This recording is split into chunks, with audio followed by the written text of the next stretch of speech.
Соңку суроону берейинчи. Айтыңызчы, азыр эми Кыргызстан бардык эле эл ушул өнүккөн экономикалык жактан мындай байгер, анан коопсуз өлкөдө жашагысы келет. Анан ушул мол тигил кишинин бийлиги, бул кишинин бийлиги деген сыяктуу нерселерден деле тажап бүттү азырчы. Анан ушуну кантип жолго салып кетиш керек, мындай бир рецепт, биринчи, экинчи, үчүнчү деген нерсени көрүп турасызбы азыр? Биринчи кезекте мыйзам талаага келтириш керек, биздин коопту кайтарыш керек. Понимаете? Ал үчүн астыдан үстүгө чейин жанагы узурпация кылган адамдарды, анан узурпация кылганга жардам бергендердин бардыгынан тазаланыш керек. Мен мисалы менин өзүмдүн элемем боюнча. Мисалы ошол жерде УКМКдан баштап жанагы ушул эмелерди аткарып, менин үстүмдө мыйзамсыз бүт барды иштерди кылып аткан биринчи очередь ошол жердеги оперативный ыкчам кызматкерлерди, тергөөчүлөрдү, ошонун баардыгын жоопко тартыш керек. Ошого уруксат берген бүт барды прокуратурадагы адамдардын баарын жоопко тартыш керек. Понимаете? Анан ошонун негизинде эме кылып туруп, жана менин мандатымды мыйзамсыз тартып алган БШКны жоопко тартыш керек. Анан кийин андан ары мен сотко берип туруп, мени сотко берип, сотко өтүп жана мыйзамсыз козголгон ишти колдоп эме кылган сотторду бардыгына, прокурорлорду бардыгына мемеге тартыш керек. Понимаете? Жоопко тартыш керек. Ошондон анан кийин вертикаль үстүгө чейин. Мисалы мен азыр экинчи инстанциядан өттүм да эми. Эки ишим тең инстанция өтүп, жанагы БШКны бергеним уже жогорку сотко кетти инкассацияга. Азыр эми муну даярдап атамын инкассацияга. Мен азыр мисалы ошол ыкчам оперативный сотрудниктерден баштап, УКМКнын тергөөчүлөрүнөн баштап, сотко чейин экинчи инстанцияга чейин мен так айталам, булар ирип бүткөн депчи, бузулган. Мындай система эч качан адилеттүү сот жүргүзбөйт. Мындай соттор биздин коомго өтө чоң коркунуч алып келет. Биздин жарандардын укугуна аябай чоң коркунуч алып келет.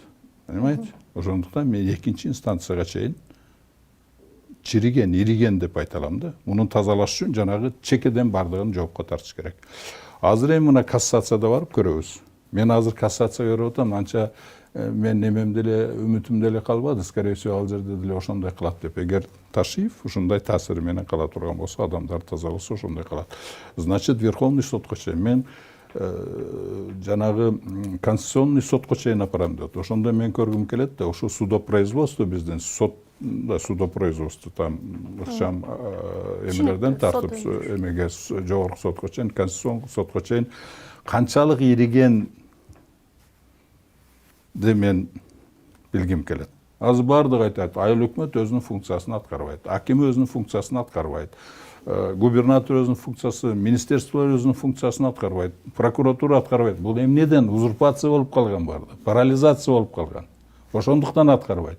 Ошонун бардыгын тазалаш үчүн решительно бардыгын тазалап чыгыш керек.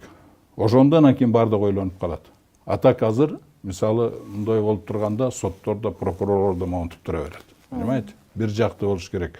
Президент муну бир жакты чечип коюш керек. Точка коюп коюш керек. Эгер муну бардыгын эмесиге калтырган. А так аны калайсың, муну камайсың. Эмеде адамдарда кеп эмес. Понимаете? Түзүлүп калган системада кеп.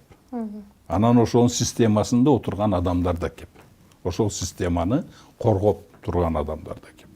Системаны тазалаш керек. Системаны тазалаш. А системный болуш үчүн бир ишти алып туруп, мисалы мен ишимди алып туруп, акырына чейин бүт бардыгына изилдеп жоопко тартыш керек. А мен мыйзамсыз экен, мен азыр деле доказать этип берем. Эгер мыйзам, мен буларды дайыма айтып атам, мен буларды ошол 1 жылдан бери чакырганым эле ошол, айланайындар, мыйзам талаасыга келели, мыйзам талаасыда жүргүзөлү бар жокты депчи. Ошолорго мыйзам талаасына киргизе албай атам мунун бардыгын. Ташиевди баш кылып.